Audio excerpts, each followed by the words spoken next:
Apa hukum sogok menyogok dalam Islam? Itulah yang udah aku jelaskan tadi. Udah. Ar-rashi wal murtashi, la'ana Rasulullah SAW ar-rashi wal murtashi, yang menyogok masuk neraka, yang disogok masuk neraka. Duit sogok haram, dikasih anak bini makan haram, dimakan masuk darah hitam naik ke otak, jantung kotor, menjadi darah daging masuk neraka jahanam. Dibawa pergi haji Makkah, labbaik Allahumma labbaik, labbaik la syarika lak labbaik. Apa kata malaikat? La labbaik wala sa'daik, kau tak dapat haji mabrur karena kau pakai duit sogok. Patutlah balik haji tak ada perubahan. Heran aku dengan Pak Haji ini Pak Ustaz. Dulu sebelum berangkat haji bercelana pendek, balik haji tak bercelana sama sekali. Tak ada perubahan. La ilaha illallah Muhammad Rasulullah. Kalau udah terlanjur gimana Pak Ustaz? Keluarlah dari PNS. Ustaz ngomong aja enak. Kalian tanya aku jawab. Apa hukumnya mencium istri sedang berpuasa? Istri siapa?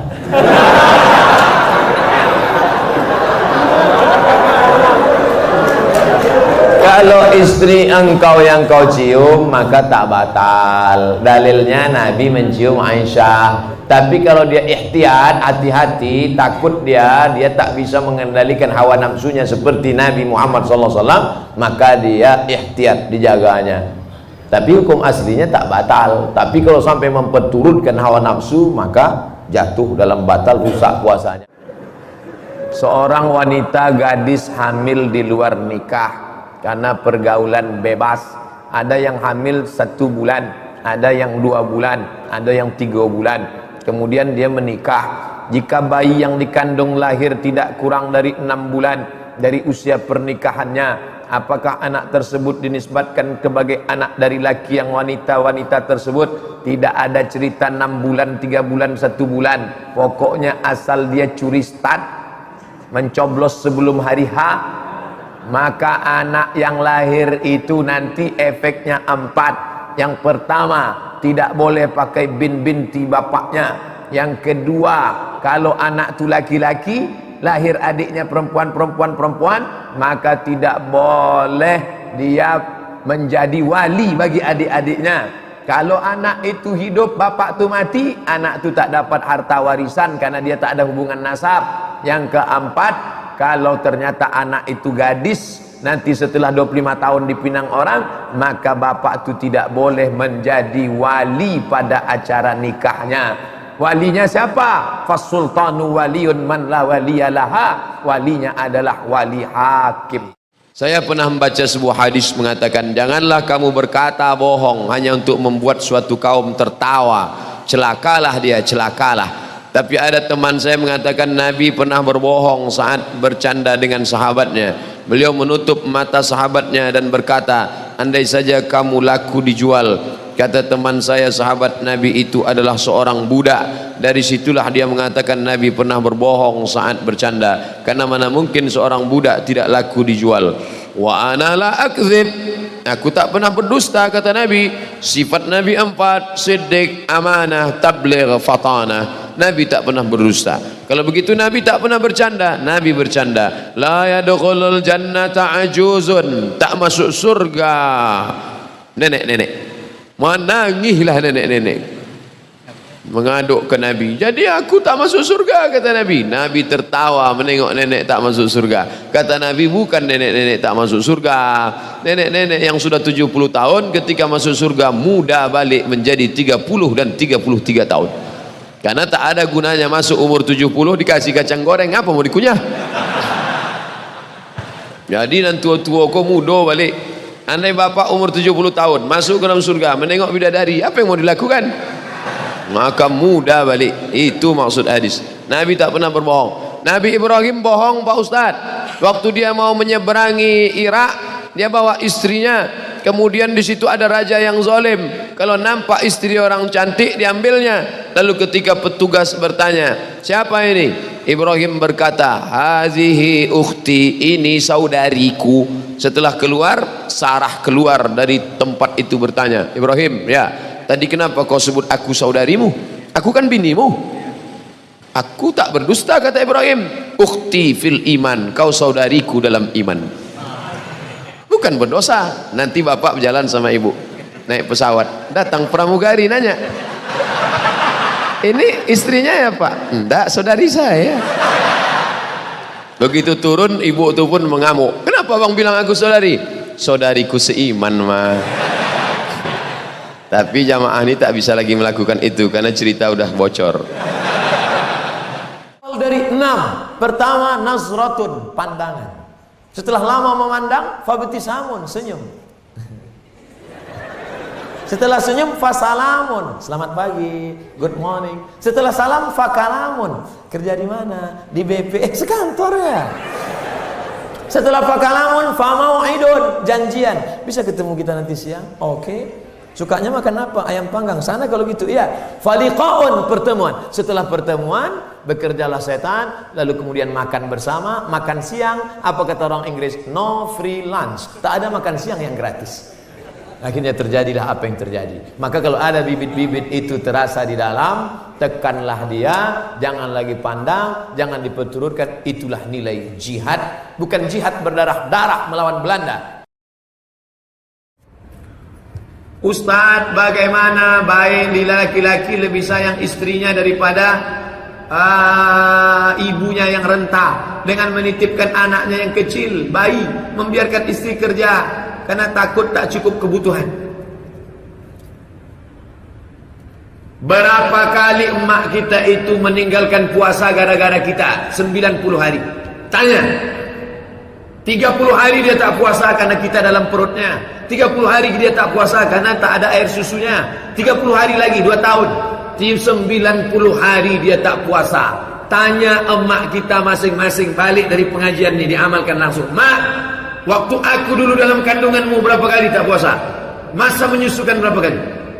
Mak, Ustaz, udah saya tanya emak saya. 90 hari dia tak puasa gara-gara saya. Masa kan sekarang di hari tuanya kita susahkan juga dia lagi. Berapa kali dia tak jadi sholat duha gara-gara kita. Berapa kali Quran sudah dipegangnya gara-gara gara-gara kencing. Di hari tuanya ini bahagiakanlah dia.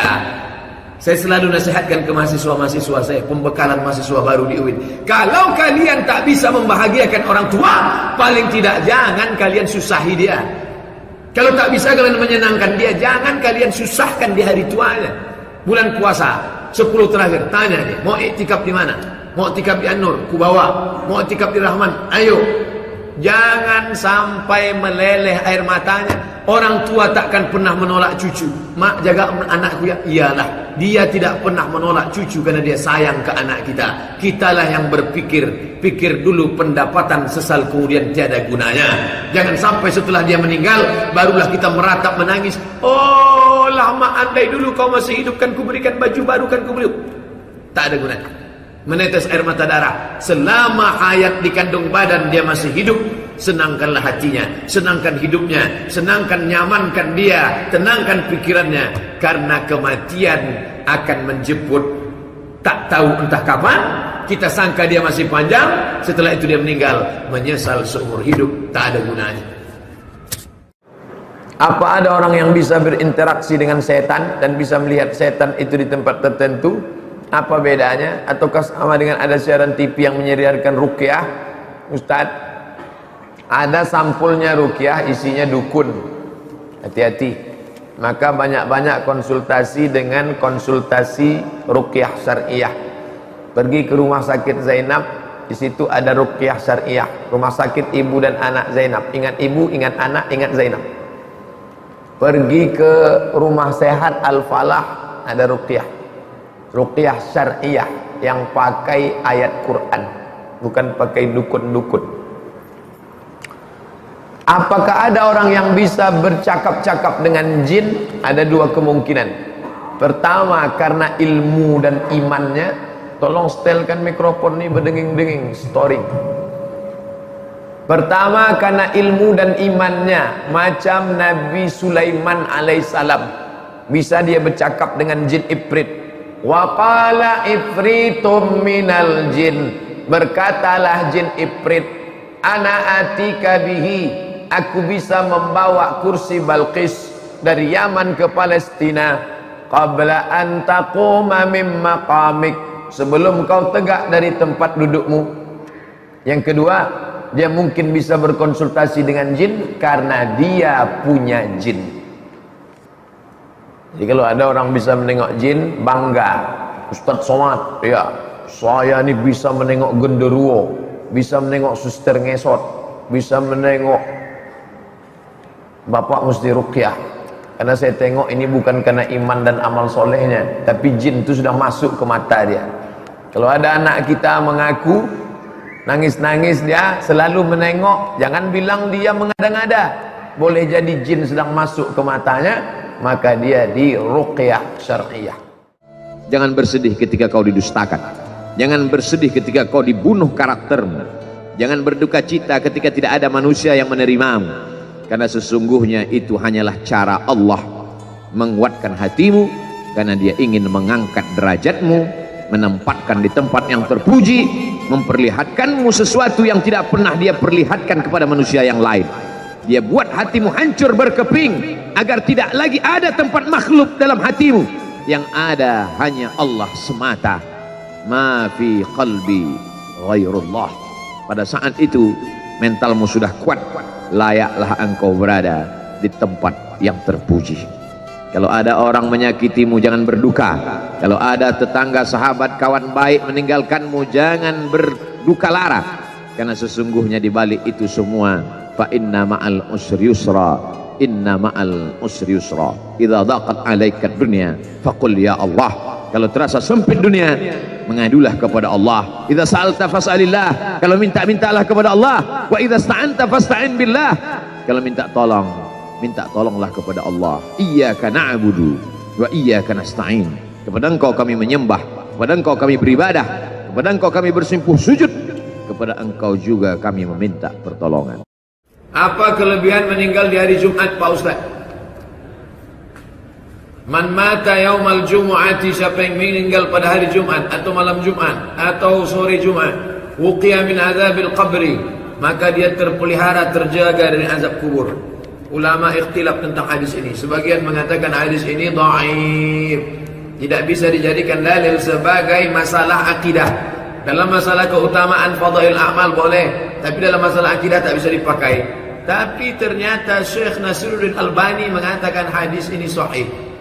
Andai pun dianggap hadis ini sahih, maka orang yang meninggal hari Jumat itu hanya sekedar terpelihara pada hari itu saja.